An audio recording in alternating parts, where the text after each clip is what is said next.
Bom dia a todos. Hoje é dia 24 de abril de 2020. São 7 horas e 44 minutos. Essa é a quinta aula sobre classificação dos tributos. Então, pessoal, eu vou retornar um pouquinho, tá? Eu vou voltar um pouquinho aquilo que eu falava passado para vocês, para contextualizar aí, e aí depois a gente vai caminhar para frente, tá ok? Bom dia, Rafa. Meu filho acordou aqui. Olha o seu machucado, né? Fez casca já. Bom, vamos lá. Então, gente, veja bem. Quando a gente fala em classificação dos tributos, conforme eu falei na aula passada para vocês, primeiro a gente tem que aprender a classificar, tá? Classificar é dividir em classes, é criar classes de elementos. Como é que nós fazemos para criar classes de elementos?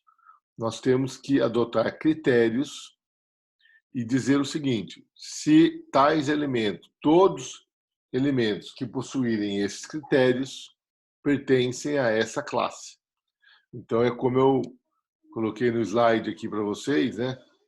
Eu pego um gênero, né? Eu pego os critérios e falo, olha, eu crio um conceito, né?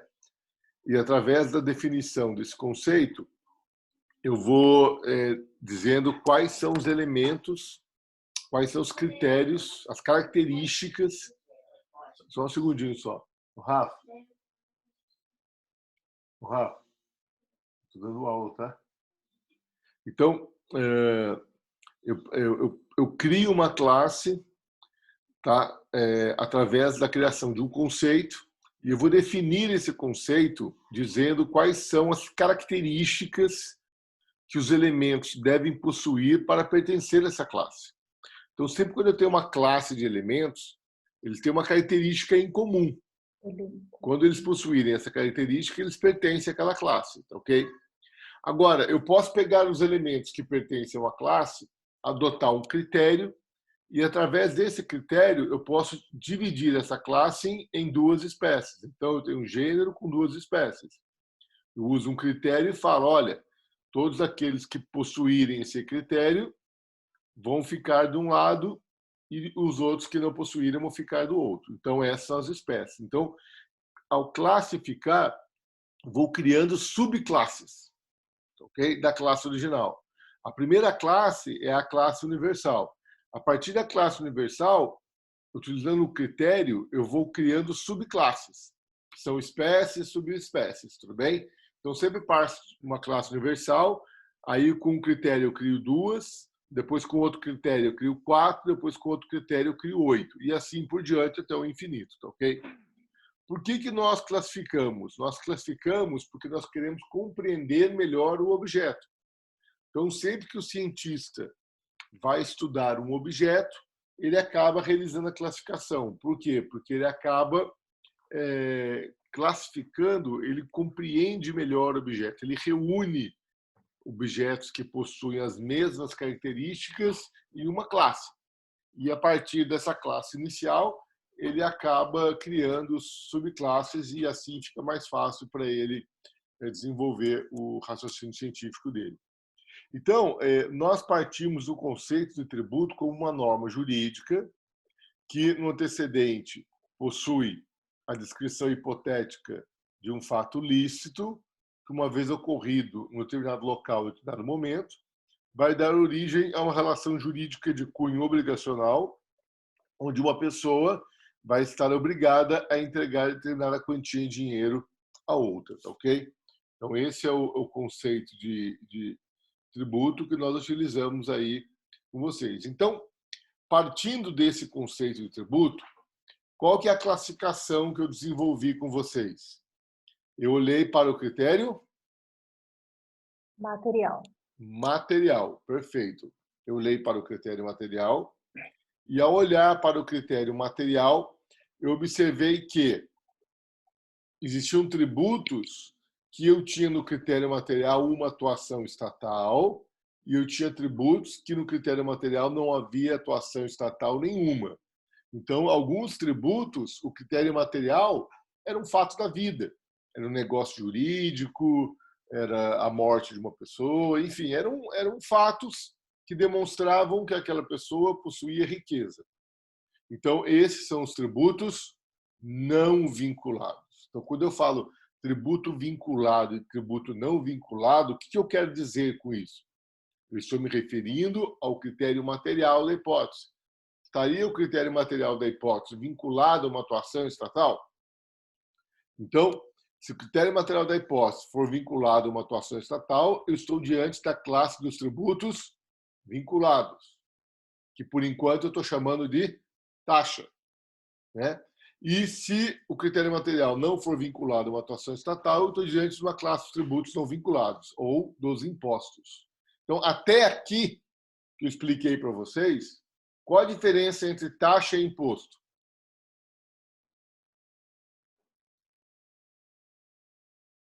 Hã?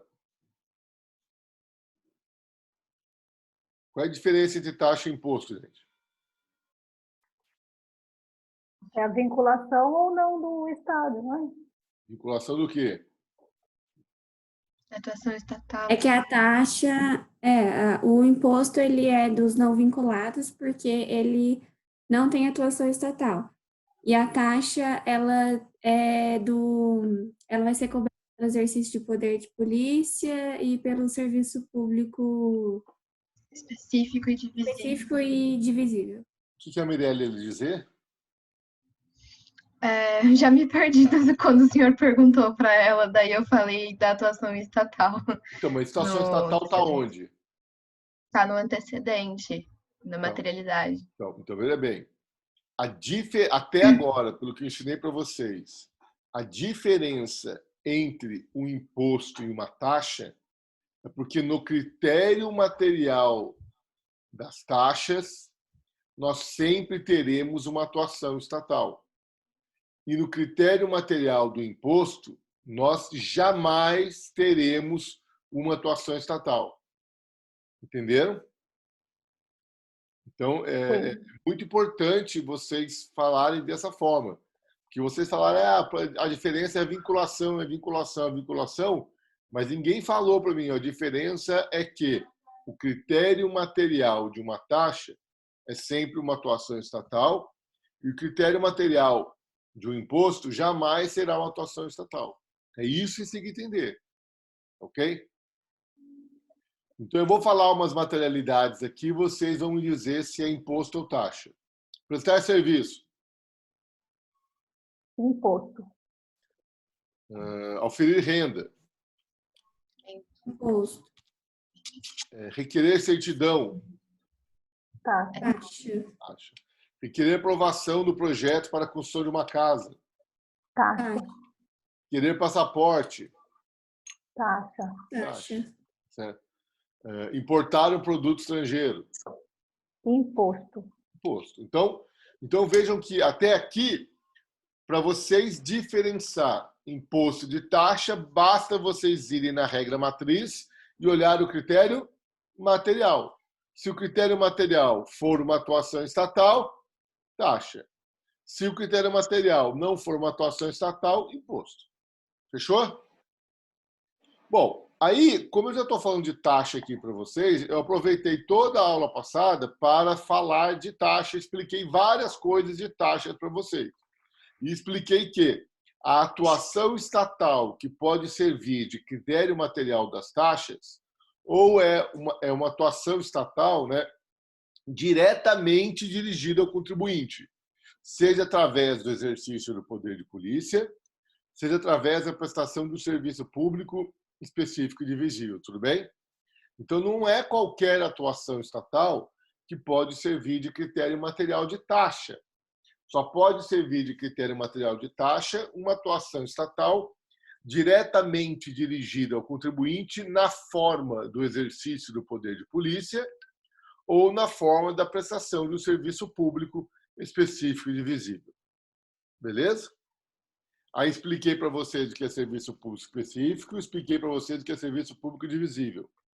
Aí depois eu mostrei para vocês que se o serviço público for delegado a um terceiro através de um contrato de concessão ou permissão, aí esse terceiro, ao prestar o serviço, vai exigir dos utentes desse serviço o quê? Tarifa. Isso, daí eu mostrei para vocês que, nesse caso, ele vai exigir uma tarifa e não uma taxa. Que tarifa não é tributo, tarifa é um preço público.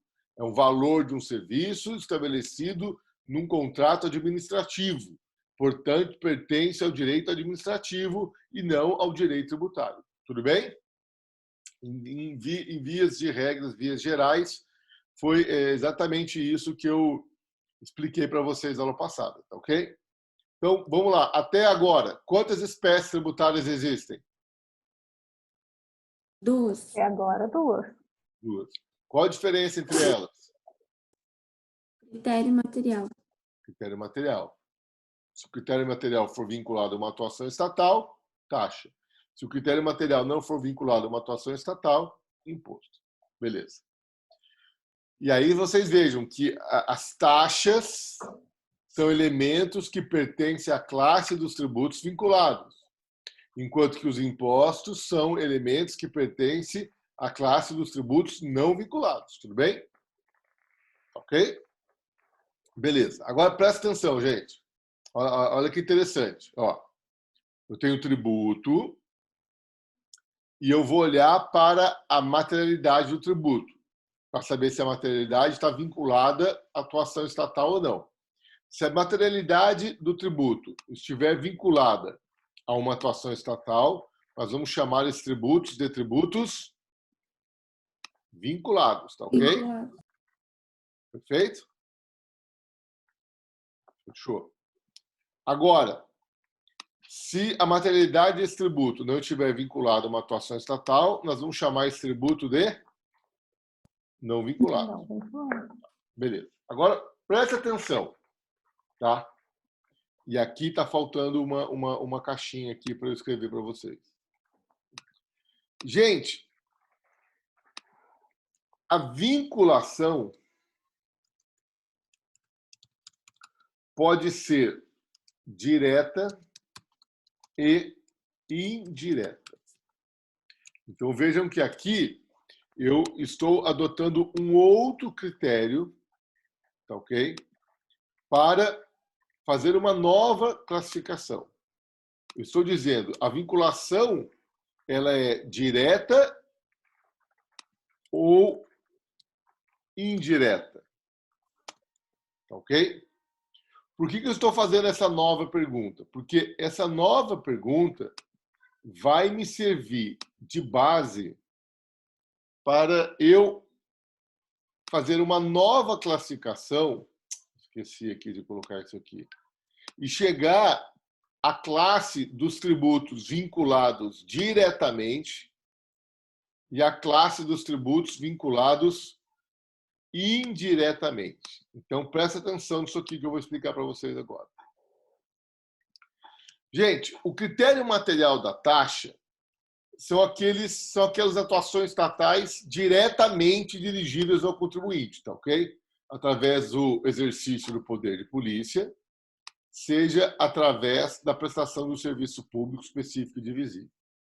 Agora, o problema é que existe um tributo chamado de contribuição de melhoria. O que é uma contribuição de melhoria? É muito simples, tá? É um tributo cuja materialidade é a valorização imobiliária decorrente de obra pública. Então, vamos lá. Eu sou proprietário de um imóvel. Esse meu imóvel está de frente a uma rua de terra, ok? Que não possui água encanada nem coleta de esgoto. Muito menos calçada, é uma rua de terra. Ok? Bom, de repente vem a municipalidade e passa um asfalto na frente da minha casa, coloca guia, coloca sarjeta. Gente, o meu imóvel vai se valorizar ou não? Vai. Vai. Pergunto eu a vocês, a quem pertence essa valorização? Ao poder público? Então, A em verdade, valorização do seu imóvel pertence a você. Mas perfeito? quem Isso, o meu imóvel se valorizou. A valorização do meu imóvel pertence a mim. Mas qual foi a causa da valorização do meu imóvel? O foi? asfaltamento da rua, melhoria. Foi a obra pública de asfaltamento. Então vejam que há um nexo de causalidade entre a obra pública e a valorização do meu imóvel. Sempre que houver esse nexo de causalidade entre a obra pública e a valorização do imóvel, ou seja, sempre que a valorização do meu imóvel for decorrente de uma obra pública, o poder público responsável pela obra pode requerer para si essa valorização. De que forma? Através da instituição de um tributo chamado de contribuição de melhoria. Dúvidas? Dúvidas, gente? Então, Professor, oi, esse imposto ele é cobrado depois da obra, é isso? depois Na da verdade obra. é uma taxa, né? Não. Então, aí que tá. Aí, veja bem, aqui já não é mais taxa, porque, veja bem, ó, eu tenho os tributos vinculados, certo, Luísa? Uhum. Porque aqui eu estou adotando outro critério. A vinculação é direta ou indireta? Se a vinculação for direta, através da prestação de serviço público específico e divisível, ou do exercício do poder de polícia, taxa. Agora, se a vinculação for indireta, por que é uma vinculação indireta? Porque não basta a atuação estatal, eu preciso de um outro elemento. Então, a atuação estatal se dá através da obra pública e essa obra pública causa uma valorização imobiliária. Então, vocês vejam que há um terceiro elemento aí, por isso que é indireto, porque a obra pública ela é realizada em um bairro, ok? E fruto dessa obra pública, o meu imóvel se valorizou. Então, sempre que minha propriedade imobiliária for valorizada em função da obra pública, o poder público pode perseguir essa valorização imobiliária através da instituição de um tributo chamado contribuição de melhoria, que não se confunde com as taxas. Por que ele não se confunde com as taxas? Porque aqui eu tenho uma vinculação indireta. Estão entendendo? Entendeu, Sim. Luísa? Sim. Então você veja que agora eu estou dizendo para vocês que eu tenho impostos, taxas e contribuição de melhorias. Então agora nós já pulamos para 3 espécies. Ok? Sim. Se o tributo, se a materialidade do tributo não for vinculada a uma atuação estatal, a classe dos tributos não vinculados. Estamos chamando de impostos, certo? Uhum. Se a materialidade do tributo for diretamente vinculada a uma atuação estatal, a classe dos tributos diretamente vinculados, as taxas. Se o tributo tiver o seu critério material indiretamente vinculado a uma atuação estatal, nós estamos diante dos tributos vinculados indiretamente ou das contribuições de melhoria. Entenderam? Sim. Alguma dúvida aí, gente? Então, professor, como eu perguntei, aí ele vai ser cobrado depois da obra? Então, depois da obra. Na verdade, o poder público ele vai realizar a obra, né? Ele vai... Aliás, já pode começar. A lei para instituir um prédio compulsório tem que ser antes da obra, tá? Porque aí nós temos um problema, tá, Luísa? Deixa eu explicar para você. O professor Geraldo Taliba, no livro dele Hipótese de Incidência, tá? Que é um clássico do direito tributário, ele explica muito bem isso.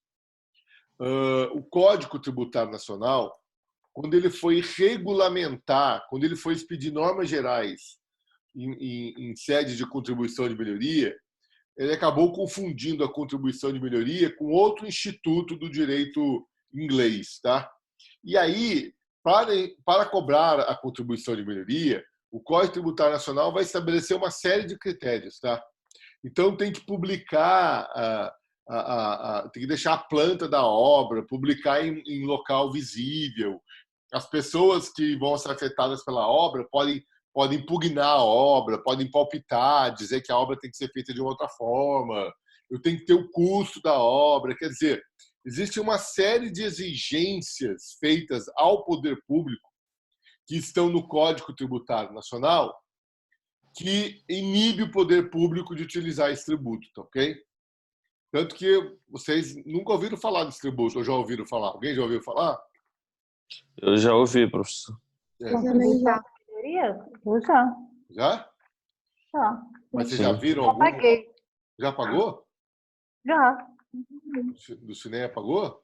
Já. Quando passou o asfalto na frente da minha casa, eu tive que pagar. Mas você pagou a taxa ou contribuição de melhoria? Não, a contribuição de melhoria. Tá, legal. É isso que eu ia perguntar, professor. Um simples asfalto já caracteriza? Então, veja bem. Olha que interessante. O asfaltamento da rua pública é um serviço público específico e divisível? Vamos lá. O asfaltamento da via pública, ela é específica? É um serviço público específico? Quem é que se beneficia do asfaltamento de uma rua? Quem mora naquela rua. Na verdade, toda a população. Eu também acho, toda a população. Quem não mora lá, passa por lá. Ou Então. não passa. Hã? Ou não passa por lá. Então, mas Todos dá que para você. passam por lá. Na minha cidade fica meio assim, porque é cidade pequena, então todo mundo acaba passando, né? Você dá onde lá? Sou de Paraty. Ah, grande Paraty. Então, cara, veja só que interessante, né? Eu acho que o asfaltamento de uma via pública, ele beneficia, claro que ele beneficia diretamente quem mora naquela rua, né? Aliás, ele vai até valorizar o imóvel de quem mora naquela rua, mas ele, na verdade, ele não é específico, porque não é só a pessoa que mora ali, Natália, se você me permite, que vai se beneficiar daquela obra. Todo mundo que passa por ali se beneficia, você concorda? Não, Natália? Concordo. Nessa medida, fica um pouco parecida com um lixo, né? Por que fica um pouco parecido com um lixo, né? Porque também não acredito que somente a propriedade que tenha o lixo recolhido se beneficia da coleta do lixo, concorda comigo? Né? Só que os tribunais entenderam que a coleta de lixo é um serviço específico e divisível, mas os tribunais sempre entenderam que o asfaltamento de via pública não é um serviço público específico e divisível, porque ele não beneficia só quem mora na rua, ele beneficia toda a população. Todo mundo que um dia passar por aquela rua vai ser beneficiado. Tudo bem para vocês? É igual ao serviço, eu não falei para vocês na aula passada, mas o serviço de iluminação pública. Ele é específico e divisível? Ele não. Por que não? Também é uma contribuição. Então, a iluminação pública, ela não é específica, né? Porque quem se beneficia da iluminação pública dos postes de luz da cidade? Você poderia dizer, Todas as pessoas. você poderia dizer assim, quem vai para a balada, né? Pô, mas vocês que estudam à noite se beneficiam, se beneficiam? Sim. Aí você fala, o velhinho que não sai de casa à noite não se beneficia. Não sei, porque vai que um dia ele fique doente à noite e ele vai sair, a rua vai estar iluminada. Quer dizer, é um serviço público que não é específico, ok? Então, o que eu quero falar com vocês aqui é o seguinte. A contribuição de melhoria é um tributo que pode ser instituído quando a obra pública acarretar valorização no imóvel de uma pessoa. Para ser cobrada essa contribuição de melhoria, os entes tributantes têm que obedecer às normas gerais que estão no CTN. E aí tem uma série de exigências, tá ok? O projeto da obra tem que ser publicado, tem que ter o custo, pode ser impugnado, e muitas vezes essas exigências acabam inibindo o poder público de instituir a contribuição de melhoria. Tá? Geralmente, a contribuição de melhoria ela vai ser instituída para valorização imobiliária decorrente de asfaltamento de obra pública, tá? De via pública.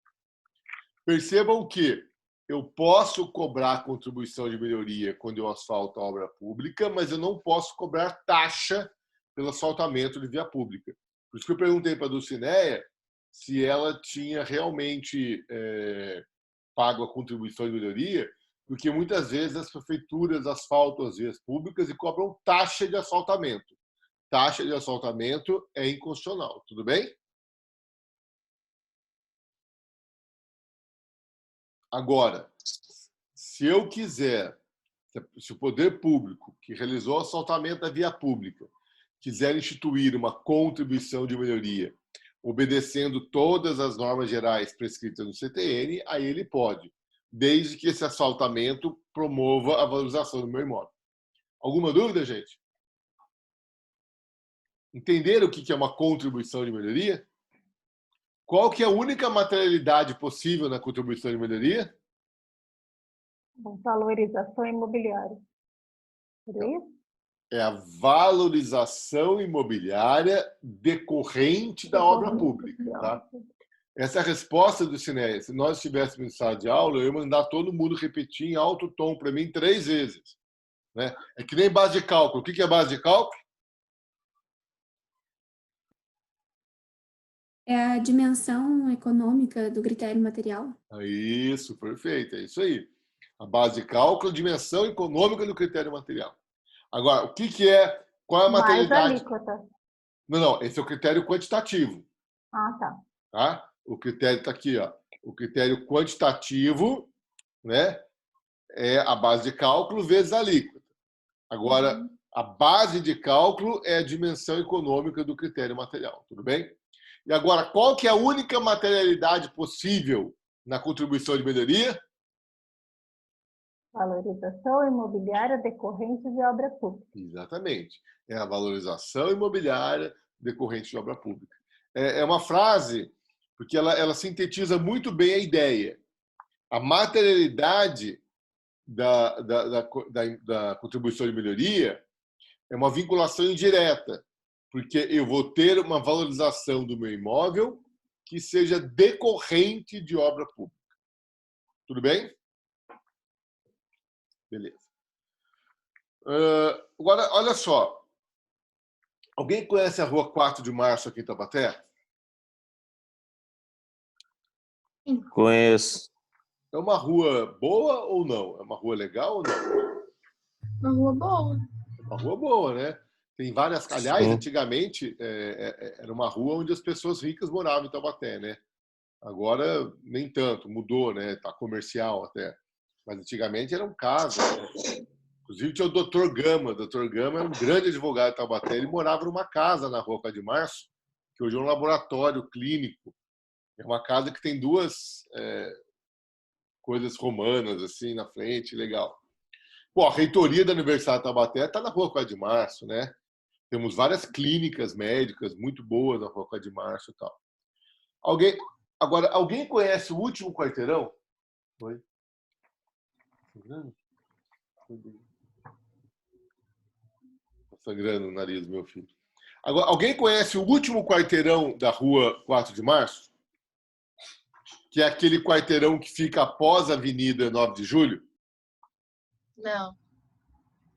Vocês Do nem túnel? conhecem? Isso! Viaduto, quer dizer. Não tem um Aqui túnel debaixo ali? do túnel, lá é horrível. Ah, ô louco do cinema. É, sim. Lá eu nunca fui. Lá não passa nem perto, né, Mirelle? Eu passo lá só de dia. Que horror. Porque lá não tem iluminação pública à noite? Tem, mas é muito feio lá. Tá, então vamos lá. Quem era proprietário? Veja que aquele viaduto não está lá, ele foi construído, teve uma época que ele foi construído, certo?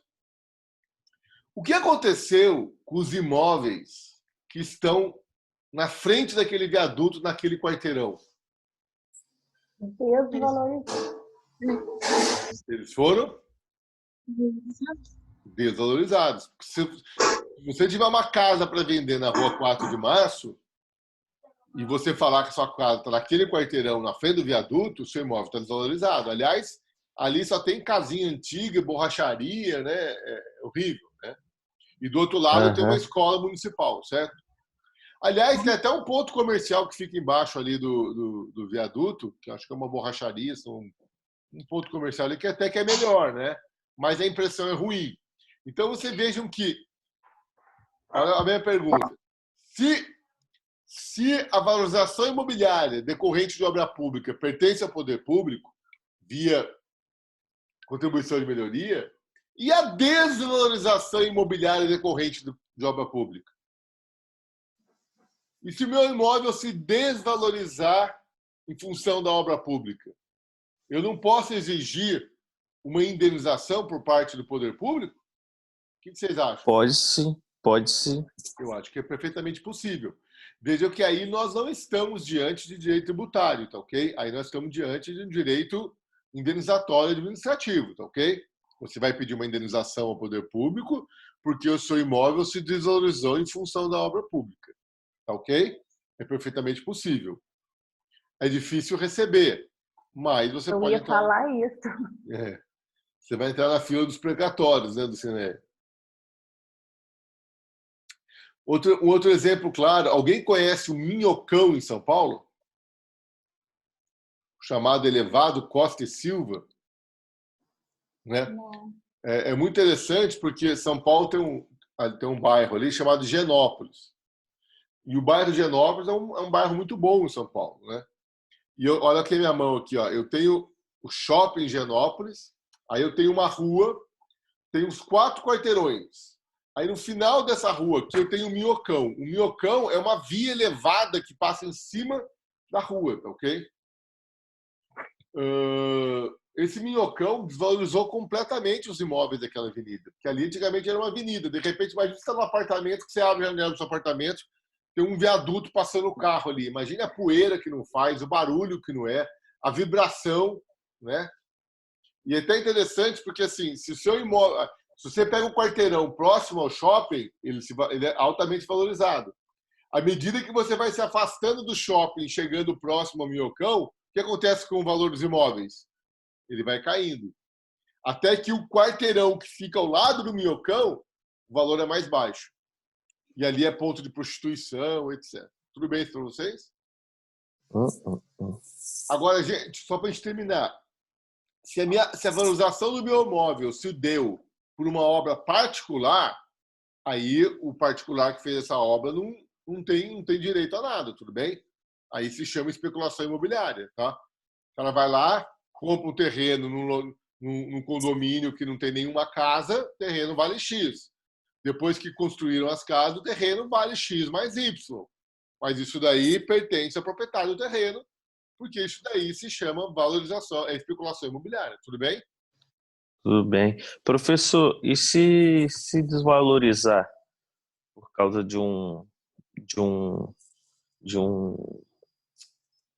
por exemplo, de uma boate que faz do lado da minha casa, sim. Você pode tentar a indenização. É mais difícil, tá? Mas eu acho que também é possível, porque... Melhorou, Rafa?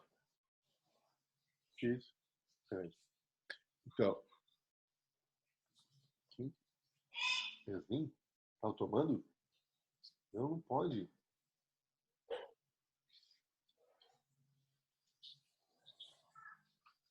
Pensada, né? Vai cair aqui. Bom, vai cair, mas